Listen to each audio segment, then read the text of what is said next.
Now we will sing the Lord's Prayer and meditation hymn, followed by Reverend Aubree-Lynn's meditation and message titled, "You Are So Much More Than Your Story."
As we stay centered in this beautiful silence, in this sacred holy place, I set my image this day on peace throughout the world. And I ask you to imagine with me, what would that look like?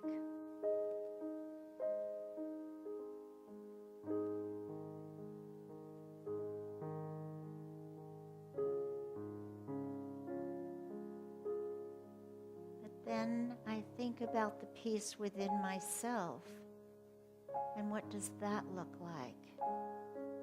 So go with me there, to that place, to that higher consciousness, to the higher self.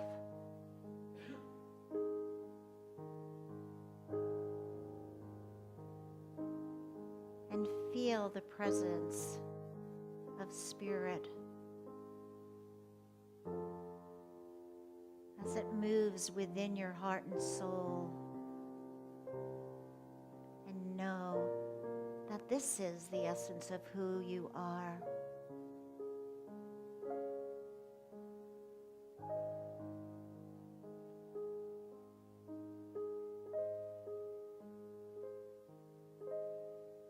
Feel the joy at that place of consciousness.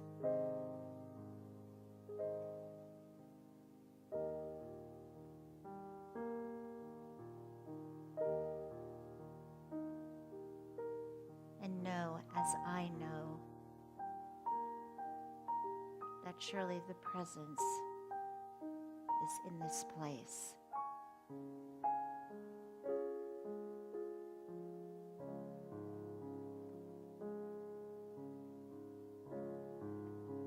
Feel the love.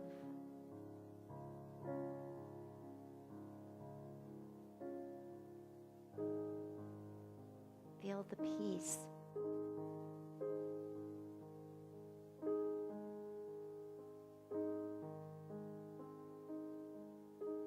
And know right here and right now, as you listen to this lesson this morning,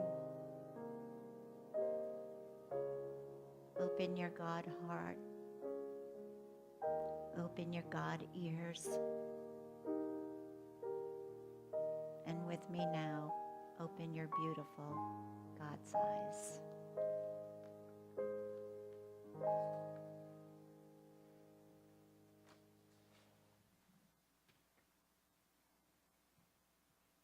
Hi, beautiful people. So a question. So if I say to you, be gentle with yourself, what image comes up for you? Some may think, sure, in my spare time, I'm going to do that. And others may say that you're speaking in a foreign language. And others may not even have a clue what that means. Be gentle with yourself. Being gentle with yourself means taking care of yourself. So you know me, I always have questions. So my question is, when was the last time you were gentle with yourself? For me, it was a beautiful, gentle, balming candle that turns into this warm, lovely body lotion, and it just soothes your body. Thank you, Cindy, for giving that to me. When was the last time you treated yourself like you were just this beautiful child of God? When was the last time you woke in the morning and looked in the mirror and said, "Good morning, great lady, great man. I'm here. I love you." I actually do that. It's great when you live alone because nobody can say anything. But I truthfully do that. Today I would like to bring you some gentle reminders so that once again you can connect and you can remember how wondrous and great you are. You know, we all have trials and tribulations. We have them right here in this congregation. We have them in churches all across the world. We have them in our government. We have them within our families. We have them everywhere we go. By the way, me too, myself included. And we're taught how to handle these trials and tribulations. And what happens is they define the truth of who we are. So if we don't like an outcome of something, then we have to look within and say, what is the truth of who and what I am only in that moment? It doesn't define you for the rest of your life. You don't have to beg forgiveness. You have to know that something went amok. But you can fix it right away. You can say, I'm sorry. You can say, I love you. Many of us have great character, and we are characters, trust me. But taking care of the one most important character in your whole life is something that we don't do enough of. So many of us, especially in here in this New Thought movement, we are so concerned what we can do for others and how we can save our planet. We forget about that number one connection.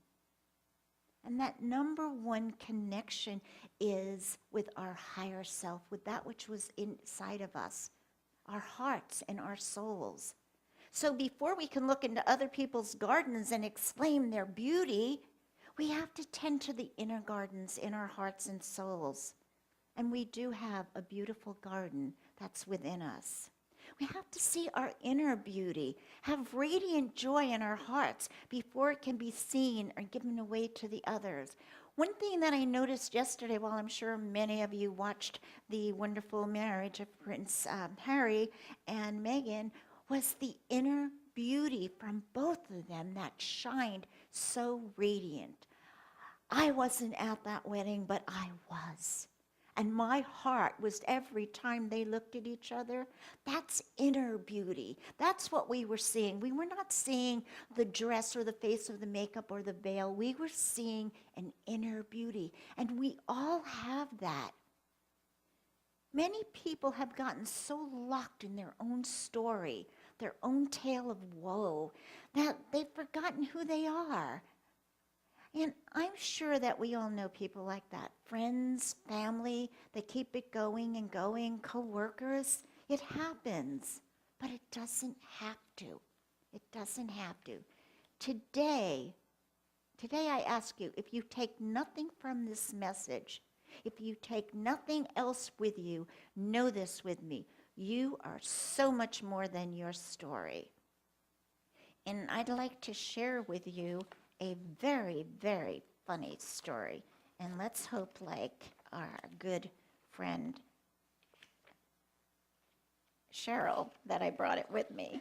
Because I think it's in the office. Well, I'm going to tell you a story anyhow. I can remember it. You did this. It's contagious. God. Oh my goodness. So anyhow, so the deacon of this church was saying, thank God I have a good memory. The deacon of this church was saying to the pastor on a Sunday morning in front of the congregation, I hate buttermilk. Okay. So the pastor's like, okay, where is this going? And then he says, I also hate lard. Now the pastor's getting a little nervous. This is Sunday service, right? And he said, and you know what? I don't like flour either. And the pastor starts praying, God, there has to be a message in this, please. And he says, but I'll tell you what I like. When you take everything that you don't like and you stir it all up and you blend it together, what you can get is the best buttermilk biscuit you ever had. So what I'm saying is that, yeah, there's something going on over here, and there's something going on over here, and there's that going on over there in our lives. But when you bring it all together and you start looking at the glory and the stories of it all comes together, and it can come together as something beautiful. So Dr. Holmes, the founder of religious science, and yes, I'm going to talk about Phil more later too. But Dr. Holmes of the religious science says, we should believe that God is our invisible partner. Do we believe that? Do we believe that we have a partner that's so invisible, just like electricity is so invisible? Do we believe it? Yes. Okay, we believe that. And then he says that we should believe that God is our invisible partner in our life and affirm the divine love goes before us and prepares the way. We believe that, right? So we have to permit ourselves to be guided, for there's something within us. It's deep. It's at the center of our being, and it knows what it ought to do and when it ought to do it. And even if it is making buttermilk biscuits. So we get caught up in our story, and then we lock out divine love. So the question again is, are we locking God out? Excuse me. And that doesn't make God happy when we do that. Did you know that? The Creator's not happy. So our stories are important. They are. You've heard me say this before. You'll hear me say it again. We do not discount our stories, but we use them as celebrations of growth to see us move forward with pride. We take pride in the continuation of our history, but not to dwell on the negative and stay stuck in the ain't it awful. Because in here we don't have ain't it awful, okay? I came across a reading this week, and I'd like to share it with you that makes this point. So it says bring it over here. So the first nation warriors of the American plains would gather around the campfires and recount their acts of bravery. We have accounts of bravery right in here. The stories were told by both the warriors who acted and by other members of the tribe who noticed the act and honored their fellow warriors for his courage and fighting prowess. So not only do we celebrate and hear what we have done, but then we celebrate for each other the joy of what you've been able to do. And what I found is somewhere between Sigmund Freud and Dr. Phil and New Thought, our ego has lost not only its permission, but also the art of retelling the acts of courage and amazing growth. You know, sometimes even the Indian warrior was also wounded in battle. Do we sometimes get wounded in battle? Absolutely. And that wounding was also acknowledged as an act of bravery. Why? Because at some point in our life, we must stand up for what we believe. We have to do that. We are strengthening and retelling our stories and efforts. And even if they can't all be counted as win for the day, it may not be a win for the day. In truth, we showed up. We showed up. We were taunted by the challenger. We gained some ground. We grew in awareness. We had knowledge, and we had courage. So do we have to share our stories? Do we have the ability to do that without being maudlin and depressing? Are you brave enough to say, hey, let me tell you what I wrestled with today? I'm not sure I won, but by golly, I didn't back down. Share with each other, but not from a whodunit, but from, whoa, what a day. Would you share that with me? Let's have a glass of wine. Yes. Some stories, in fact, can be inspirational, and some are unbelievable funny. Now, you already are having stories about me. You know about my unpacking. You know about other things.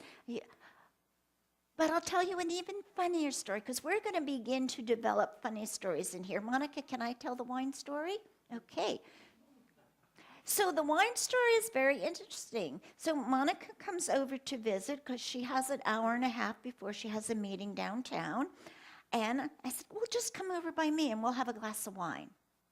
Fine. So I get out my trusty, very expensive, good wine opener, and I put it in the thing, and the cork goes right down into the bottle. That's a good bottle of wine, too. So we noticed that there's a little screw loose. So I said, oh, maybe in moving and packing the screw. So we screwed the loop, and we got another bottle of wine. So we put it in, and the cork goes down. So then I said, okay, I'm just going to push that cork down. So then we're at the island in my house in the kitchen, and I put my finger in the cork, and the wine goes spurting all over the kitchen and into my bangs and so on and so forth. And then that happened with the second bottle of wine, and then finally we put it in the sink and we poured it. Story itself, not important, but this is another funny story. We are going to have this a year from when I come back. We're going to everyone's going to get up and tell a story on my first year anniversary. Okay, agreed? We're doing that, okay? Okay, board president, we're doing that. Okay, so we're doing that. Okay. So, but see, the stories bring love, and they bring laughter, and they bring goodness. And that's what important. So today, let your stories have meaning, and let's get God back and spirit back, and let's have this gift that's been given to us. You know, feed and nourish our hearts and souls with those around us. Don't you feel better because you just laughed? I know, I do. I did finish that bottle of wine, by the way. So today I accept this gift of life and love that God has given to me. So I want you to say this with me. Today I accept this gift of life and love. Today I accept this gift of life and love that God has given me. That God has given me. See, the beauty of whom and what we can get that we have in us sometimes gets lost in the day. I know all of you. It gets lost in my day too. Believe me. So we have to slow down and listen to the inner voice of our being, a voice so loving that it will bring you to a place where you will once again be minded. Be gentle with yourself. Be gentle with yourself. We are spirit. We are not waiting to become spiritual someday. You know, when I get done with everything else and I have time, I'll become spiritual. No, we are spirit. We are it. In Job 33:4, it's written that the Spirit of God had made me, and the breath of the Almighty has given us life. We are spirit. We come from that which is, which always was, will be, never ending. You are so much more than your story. Each of us is spirit. And your body is a temple of God. And God doesn't live somewhere out there. God lives inside of us, heart, soul, spirit. Oh my God, God, life, love, intelligence, whatever you call it, this invisible power lives within you. That is exciting. Does that excite you?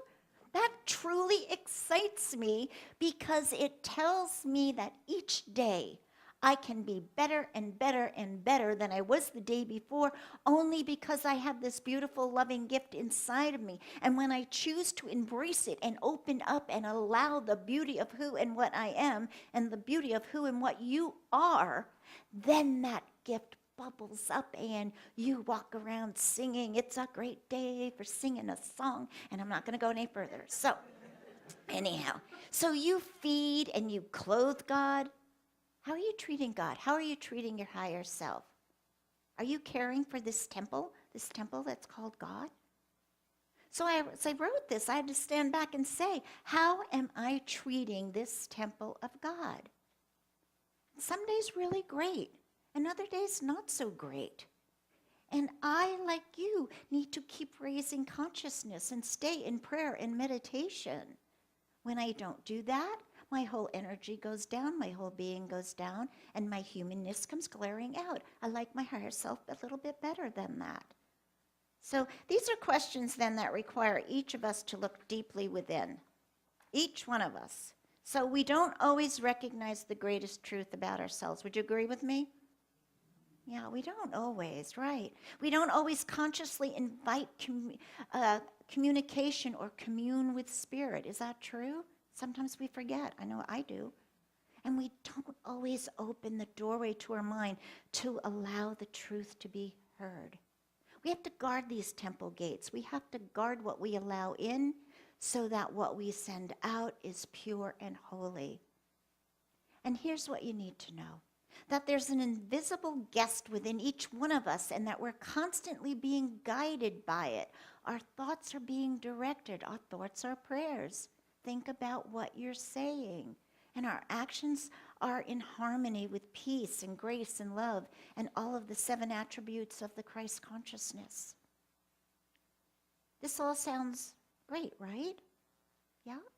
You with me out there? Okay. Okay. So there's an invisible guest within us. We're constantly being guided by it. Our actions are in harmony with peace, poise, grace, love.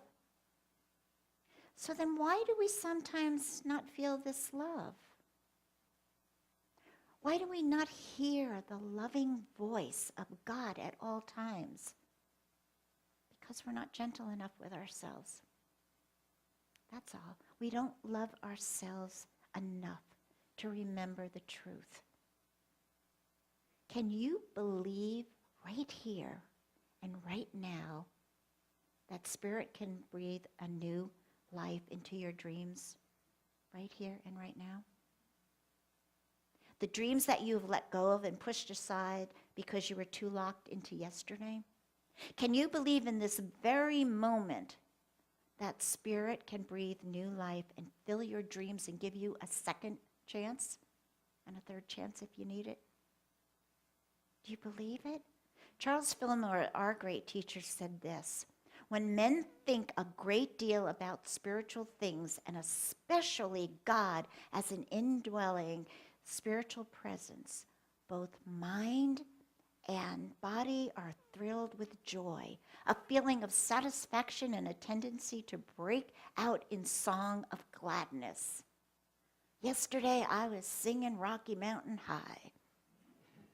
The great philosopher Spinoza wrote so much about God. He's known as the God-intoxicated man. For me, you know what I'm about, dancing with the beloved. I want to be drunk with God. I want to be so filled with Spirit that I am intoxicated, and you'll go, she's on the wine again. So think about dreams coming true. Feel yourself release regrets, bitterness. Feel a weight being lifted from your heart.